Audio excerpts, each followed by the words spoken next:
You're listening to Financial Advisor Marketing, the best show on the planet for financial advisors who want to get more clients without all the stress. You're about to get the real scoop on everything from lead generation to closing the deal.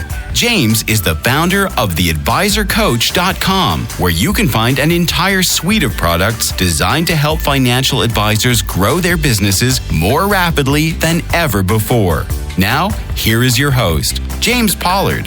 This week's episode is going to be extremely valuable for those of you who listen to what I'm saying. Unfortunately, one of the things that keeps financial advisors stuck is an inability to listen. That means the funny thing is that the advisors who are going to listen are the ones who are more likely to succeed anyway. In that sense, all this podcast episode is going to do is pour gasoline on their fires, and that's fine with me.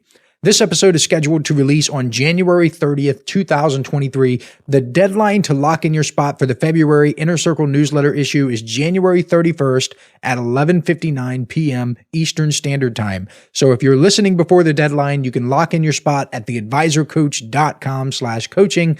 Otherwise, I'm sorry, but you have missed out. I bring that up also because this episode is inspired by all the Inner Circle members I've had over the years. I am now in the 6th year of publishing that newsletter. It's really crazy to think about. I started in 2018. So you have 2018, 2019, 2020, 2021, 2022, and now 2023. Those are 6 different years. And I've been absolutely blessed to grow that newsletter and help a lot of advisors along the way. I talk a lot about having qualification mechanisms within your businesses, and these qualification mechanisms can be filters, which separate people who will waste your time from everyone else. These are things like email lists and calendars and things like that. They can also be litmus tests, which help you gauge if people will be pains to work with. They can be any number of things. At The Advisor Coach, my newsletter has been the absolute greatest qualification mechanism I've ever used. It has saved me so much time, so many headaches, and so much hassle. It has been a beautiful tool because if financial advisors aren't willing to invest $99 per month into themselves, which works out to be less than $3.26 per day, someone like on the corner rattling a cup with loose change asking people, hey, do you have any change? Can you give me your quarters? Can you give me your nickels? They can get more than that. But there are people who don't want to invest that into themselves. But so if someone isn't willing to do that, the chances of me actually being able to help those people, it's very low because they have the wrong sort of thinking. And people always say that you should do the thing that you love so much you would do it for free. Well, I love helping financial advisors. I really do. And I would do it for free because I love it so much. The problem is that I do not love helping financial advisors who want to whine, complain, and make excuses along the way. Charging the $99 per month allows me to accomplish my goal of doing what I love to do while keeping headaches to a minimum because I do not love having pains in the butt. Also, there have been many studies which confirm that paying for something increases the likelihood that you will actually use it. So paying is a benefit to the advisor anyway, but that requires a big brain to understand. And even though the newsletter is the best qualification mechanism I've ever implemented, there are still some bad apples that squeak through. It happens in any business. When you go from like helping a handful of people to helping thousands of people and getting in front of thousands of people with ads and social media and email marketing, like you're going to get some bad apples. And unfortunately, I have had some bad apples. And since I've been writing the newsletter for several years, I've noticed some patterns among the bad apples that I'd like to share with you. I'm sure that this podcast episode will ruffle some feathers, but that's okay. I would rather give you the real information based on what I've observed. I'm not here to win a popularity contest. I'm not here to help people justify their failures. I'm not here to let them know, oh, it's okay that you failed. It's okay that you're stagnant. It's all right. It's not your fault. I'm not going to do that. I'm going to give you the real information. So here we go. Perhaps the most prominent pattern I've noticed is that financial advisors who stay stagnant do not ask questions. This is so huge. Newsletter subscribers get direct email access to me for questions, and I generally respond within like a day or two, typically within 24 hours, but I don't like to really promise that and say, hey, you'll get a response within 24 hours because sometimes it doesn't happen. These people can ask me anything they want about marketing and business building, and I will help them. But get this, nearly 100% of newsletter cancellations have never ask a single question. That is it's like mind-boggling that the stat is so clear. Isn't that amazing? They don't ask for help. They don't even bother. And it's heartbreaking. And it's also confusing because I'd like to think these people join for a reason. Maybe they have, a business that they're interested in growing, and maybe they have problems they'd like to solve, but they don't use one of the biggest perks of the newsletter to help them solve the problems. I've had subscribers tell me the only reason they subscribe was to have direct email access. Now, of course, they can't abuse the privilege, but they use it. They ask like one question a month, maybe one question every 2 months, and it's more than enough to pay for their subscriptions forever.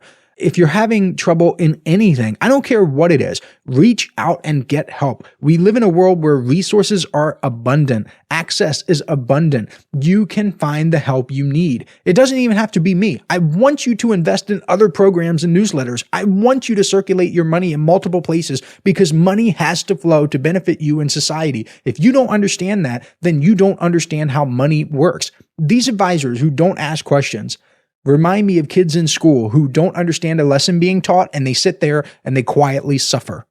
All they have to do is raise their hands and ask a question. Say, hey, I don't understand this. Can you explain? You lost me at this. Can you help? Can you help? I need help. Give me the help I need so I can understand and move forward. This is such a problem. That's literally it though. Just ask a darn question. It's a low barrier, but it stops them. Oh, and by the way, the reason I know these advisors stay stuck despite never asking any questions is because they'll share where they are and what they do in their initial email. So they'll be all excited after subscribing and they'll send the first email thanking me for the opportunity and saying, oh, I'm so excited to get the first newsletter. Here's what I am. I'm an advisor at this company doing this, this, and this. I make this much money. I have this many clients. They will say all of those things. And then when they cancel, they'll send a long, whiny email explaining all the excuses they have and basically recapping where they are, saying like, oh, I'm still doing this. I'm struggling with this. Here's my excuse. At any point, they could have asked a question to help them improve, but they don't do it. The second pattern I've noticed is they do not implement. I'll give you a perfect example. I talk about LinkedIn marketing relatively frequently in the newsletter. Maybe once every 3 or 4 issues, I will have a LinkedIn related strategy in there. When people cancel, I'll sometimes check out their LinkedIn profiles. Again, in nearly 100% of cases, I see that they do not use the strategies. They do not implement. It's right there in black and white. I see the same thing with their websites. I'll include information about website marketing in the newsletter. Then when I look at their websites, what do I see? Plain Jane, vanilla, boring websites that don't follow any of the principles I teach. Zero, nada, none. They literally do not do anything. They don't even kind of sort of implement. They don't get Pollard-ish. They don't implement at all. I'm not talking about implementing stuff that takes hours either. This is not hard stuff. How long does it take to change your LinkedIn headline? 10 seconds. How long does it take to change your website header? Maybe a minute, and a little faster if you're already logged in. How long does it take to send a message to a prospective client? Maybe 2 minutes. That's a long time, isn't it? 2 minutes. Wow. This is not difficult, time-consuming stuff, but they don't do it. And you'll never get results if you don't do stuff. I've never understood this mentality because I personally implement something from everything I buy, for better or worse. I train myself to be an implementer. I will never get a newsletter or a program or a book or a training or a course or hire someone and not do something because it's important to me psychologically to believe that I am an implementer. And if I buy something and don't do something with it, then I'm telling myself deep down, hey, you didn't implement. Are you not an implementer? I need to be rock solid in my belief that I am an implementer. So that is why I do it. The opposite is true for successful financial advisors, meaning they actually do implement. They implement quickly, they implement frequently. And I'm amazed at the disparity between successful advisors and unsuccessful advisors when it comes to just doing stuff. It is truly astounding. I only get to see it because I've helped thousands of advisors and I've seen these patterns over years. Unless you take a step back and interact with this many advisors, you're not going to see it. Sure, you might intellectually understand that implementation is important, but you won't appreciate the vast difference between those who don't and those who do. It's incredible. The sad thing about a newsletter model is that I can't make you do anything. It would be wonderful if I could come into your business and make you do the stuff. I could pick up your arms like a little puppet. I could direct your hands to do the exact things I want you to do. That would be great, but I can't do that. And that actually brings me to the next thing I've noticed. The third thing I've noticed is that these advisors think they can just outsource everything, specifically their marketing. They have this pipe dream that all they need to do is hire the right person to quote unquote do marketing for them. This, and I hate to say it like this, I can't really think of any other way to say it right now. Maybe that's a reflection of me, but it's dumb. It's moronic. It's asinine. Hey, financial advisors. If you'd like even more help building your business, I invite you to subscribe to James's monthly paper and ink newsletter, The James Pollard Inner Circle. When you join today, you'll get more than $1,000 worth of bonuses, including exclusive interviews that aren't available anywhere else. Head on over to theadvisorcoach.com/coaching to learn more. Do you think Bill Gates started Microsoft and then on day 2 tried to find someone to do marketing for him? No, of course not. And I'm not saying that outsourcing is 100% good or 100% bad. It's neither. But it's silly to think that you can find some unicorn in the wild that will not only create the systems for you, but scale them as well. It's goofy. It is a pipe dream. You are smoking the funny stuff if you believe this. If you get nothing else from this podcast episode, please get this. If building a successful business was as easy as hiring someone to do everything for you, then people would just do that. Please understand what I'm saying to you because it can save your business. I've seen so many advisors fall into this trap. They say stupid stuff like, oh, I need to allocate funds to hiring marketing help. And they don't have any systems. They don't have a solid foundation. If a marketing company was so great at marketing, then that company would literally be doing marketing for its own products and services. Does that sound familiar? Ding, ding, ding, ding, ding. What do I use to market appointments on autopilot, my email marketing system? Email marketing. Am I active on LinkedIn and I'm telling financial advisors how to get clients with LinkedIn? Do I use direct mail or have I used direct mail in the past to build a consulting practice and sell professional services? And I've invested in multiple businesses that I've grown through direct mail. Yes. And do I tell financial advisors how to get clients with direct mail? Yes, because I'm freaking doing it. I stay in my marketing lane and I share marketing information with financial advisors who want to become better marketers. And just understand that, like, if marketing companies were so great, then they would literally be doing marketing for their businesses. And some companies do. I'm not saying that they all don't. Some do. Some absolutely do. There are wonderful companies out there that market their services and do a wonderful job. But even those amazing companies can't multiply zeros. They can't take your non-existent marketing campaigns, your non-existent niche, your non-existent systems, and make them print money. It cannot be done. Obviously, like, don't get me wrong, hiring people should be done at some point. Of course, Bill Gates eventually hired marketing people. Yeah, like he did. But he did it after having a proven model with systems already in place. You must have something for a marketing person or a company to work with. And if you don't have anything because you don't implement, and those things go hand in hand, you will remain stagnant. The fourth thing is that they're way too tactical. And tactics matter. I get that. How you do something matters. If you and I both work on a direct mail strategy and my tactics, meaning the little things that I'm doing within the direct mail piece itself, are better than yours, then I'm going to smoke you. But the problem is, I've seen too many advisors fixate on tactics without having any strategies to back them up. It's kind of like saying, oh, well, which headline should I use in my direct mail piece? Do you have a direct mail piece? Oh, no, but I'm just wondering about which headline I should use when I eventually do it someday. Don't do that. The financial advisors who stay stuck, they're quick to ask, how can I dig faster? The financial advisors who grow ask, am I digging in the right place? That's the difference between strategy and tactics. It doesn't matter how fast you dig if you're digging in the wrong place. The fifth thing is being unable to read 15 to 20 pages per month. Now, okay, this is newsletter specific. A lot of the other 7 things aren't necessarily newsletter specific, but this one is going to be. I always laugh. I'm even laughing now.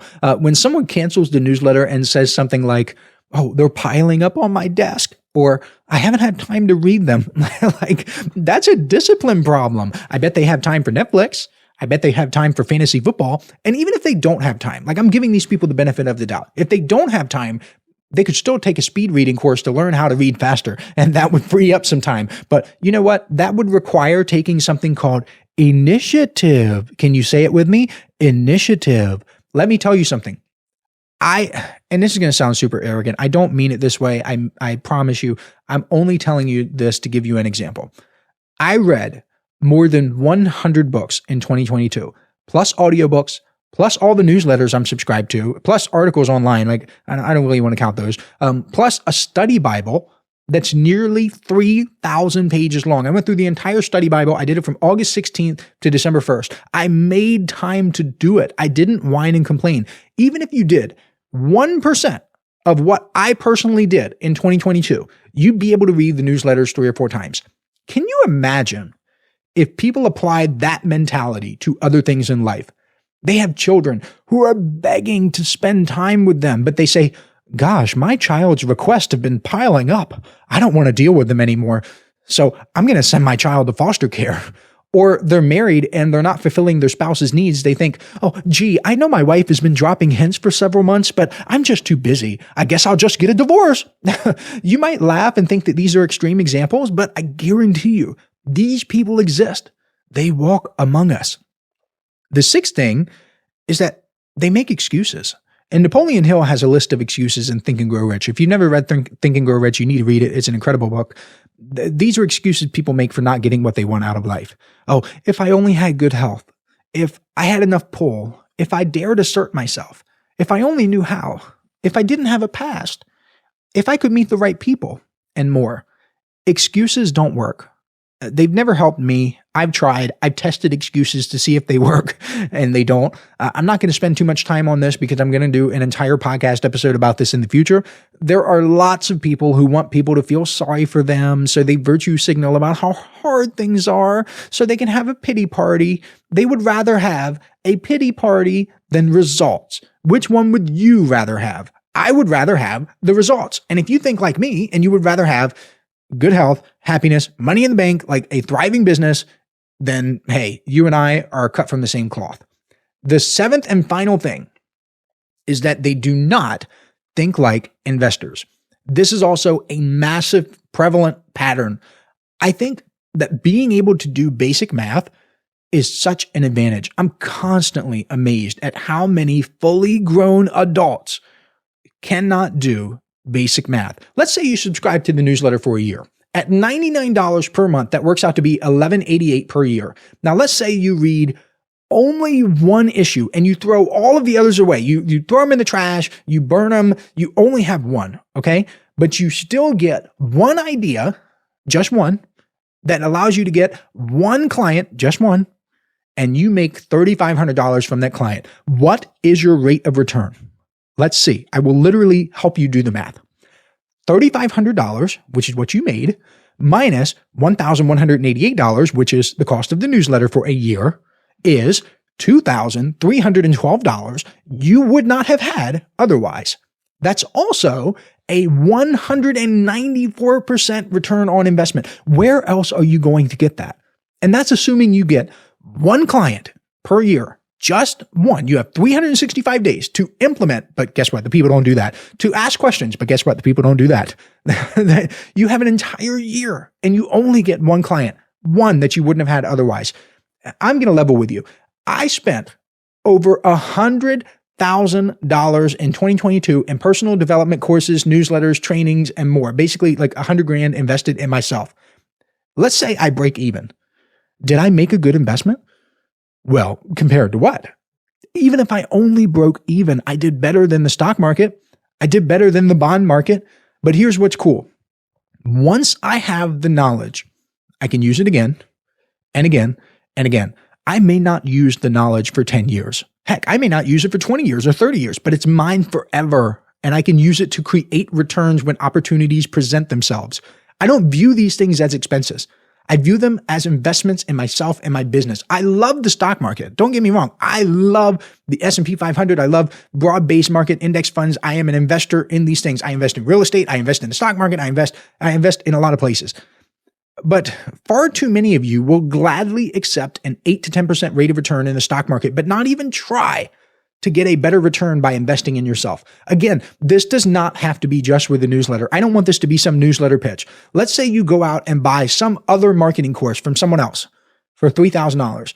What is a 10% return on $3,000 in the stock market? Well, anywhere really. What is a 10% return? $3,300. Can you make $3,300 by getting a single client? Your threshold for success is so low that it should be a no-brainer to invest in yourself. If you can get this too, I know I said earlier, like if you only get one thing from this episode, get this, but if you only get 2 things from this episode, get this too.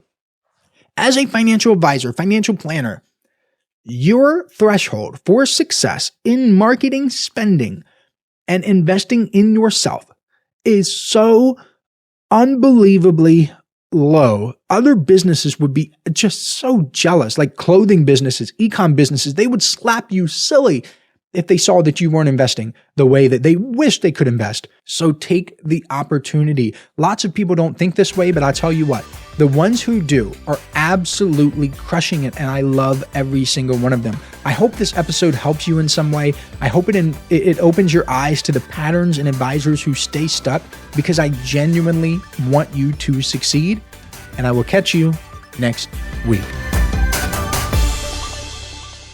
This is thepodcastfactory.com.